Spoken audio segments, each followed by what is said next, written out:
Вітаю вас, друзі! Тут один російський нацист почав мені погрожувати, але про все по порядку. Як ви знаєте, російські окупанти оголосили формальним приводом для війни проти України так звану денацифікацію. Россия обеспечит денацификацию Украины. Мы слишком страдали от нацизма. И для этого мы будем стремиться к демилитаризации и денацификации Украины. Демилитаризации и денацификации. Проводится специальная военная операция по денацификации. Але на практиці з'ясовується, що саме ті, хто приїхали з війною в Україну, і є нацистами. Что каждый мужчина заслуживает уважения своими действиями, защищать чужих детей, которые для нас одинаковы, если они с белой кожей, если они рождены на нашей славянской земле. І ось одне російське нацистське опудало, яке мені погрожує, також приїхало в Україну. Сбылась моя мечта. Я снова на территории бывшей Украины. Ми з вами нацисти. Ви, друзі, просто зараз візьміть і підпишіться на мій канал, тим паче, що тут лишилося зовсім небагато до 1 мільйона підписників. Тисніть лайк до цього відео та залиште під ним будь-який коментар, щоб це відео набрало більше переглядів. І розповім вам зараз деталі цієї феєричної історії. Персонаж, про якого я вам зараз кажу, це Антон Раєвський, росіянин, який набив собі свастику та Гітлера і є справжнім нацистом. Це нацист, це нацист, нацист, це нацист, це нацист. У 2014 році, коли російські загарбники хотіли створити в Одесі так звану Одеську Народну Республіку, росіянин Раєвський приїхав до міста та почав тренувати бойовиків і ходити із ними на марші. Боевым духом таким, вот. Сразу с поезда и... Сразу с поезда. Питер, привет. Ждем вежливых человечков в городе Одессе. Оскільки тоді я протистояв російським і проросійським силам в Одесі, Раєвський хотів мене вбити, про що сам публічно казав. Да, я планировал убийство лидера Одесского правого сектора Сергея Стерненко. Проте його впіймали співробітники Служби безпеки України, видворили його з України на територію Росії, і Раєвський повернувся на Донбас воювати проти України. Я дважды потом ездил на территорию Украины, на Донбасс, где участвовал в боевых действиях против вооруженных сил Украины. Зрештою, цього російського нациста було поранено, його вивезли на територію Російської Федерації, і він сидів із пораненням у підвалі якоїсь лікарні та нив. То есть в каких условиях мы живем, то есть спим на полу. Хорошо, хоть что нам выделили матрасы. Після того нацист Раєвський долучився до партії Жириновського ЛДПР та навіть балотувався у депутати однієї із місцевих рад. І ось зараз він з'явився знову на війні проти України. А если быть точнее, в Запорожской области. У меня все хорошо.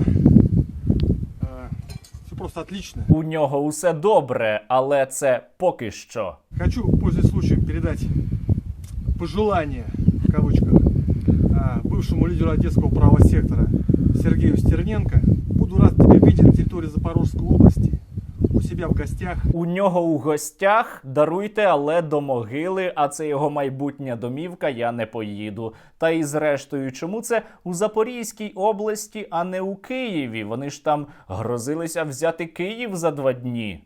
Встречу тебя с подарками.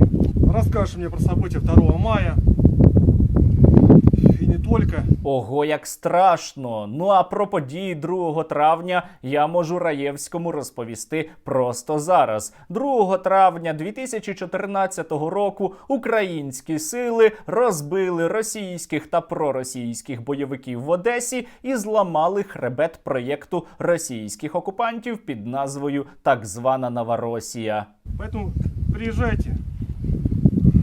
Мы вас всех утилизируем здесь, на русской земле. Знаєте, мені ще не доводилося записувати відео із відповіддю для майбутнього мерця. Але бачите, друзі, ось отакі вони на Росії денацифікатори, які приїхали в Україну для того, щоб защищать защищают Донбасс от неонацистов. До слова, Раєвський не один такий нацист у лавах російської армії. Є іще дуже відомий персонаж і також нацист Мільчаков. Я нацист. Я нацист. Я прям говорю, я нацист. Можно руку вскинуть. Хоча Мільчаков є відкритим нацистом і цього не приховує, а російська влада каже, що вона проти нацистів бореться, це не заважає представникам російської, в тому числі окупаційної влади, зустрічатись і люб'язно фотографуватись із Мільчаковим. Зараз оцей так званий денацифікатор знову приїхав воювати проти України. Як і ще один, до речі, великий борець проти нацизму. Это война не за Украину, это война не за газ, не за нефть, не за НАТО.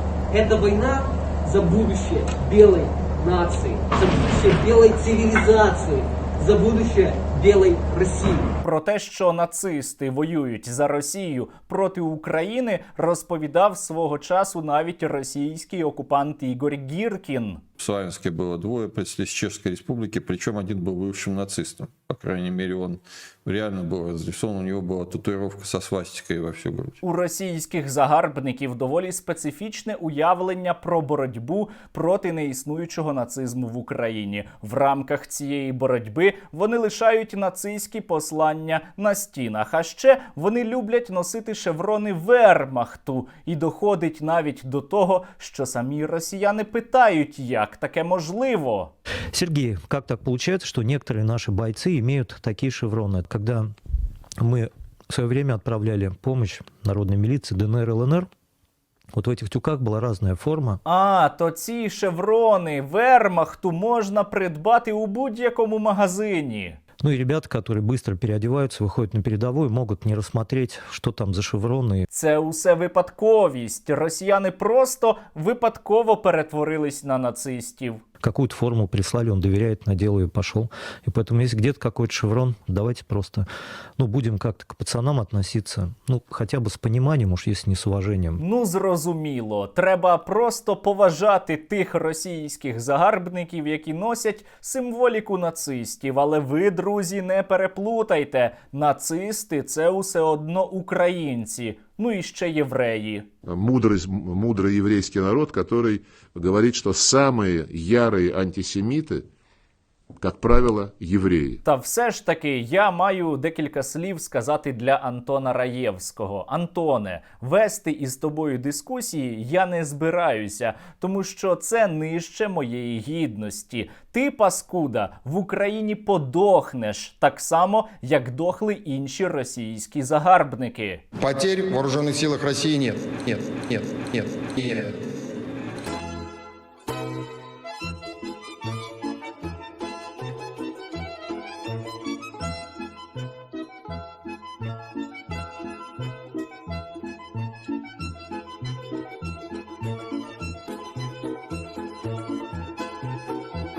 Все. Хоча, Антоша, є для тебе і ще один варіант. Як тебе було прийнято? Блестяще. Слава ЗСУ.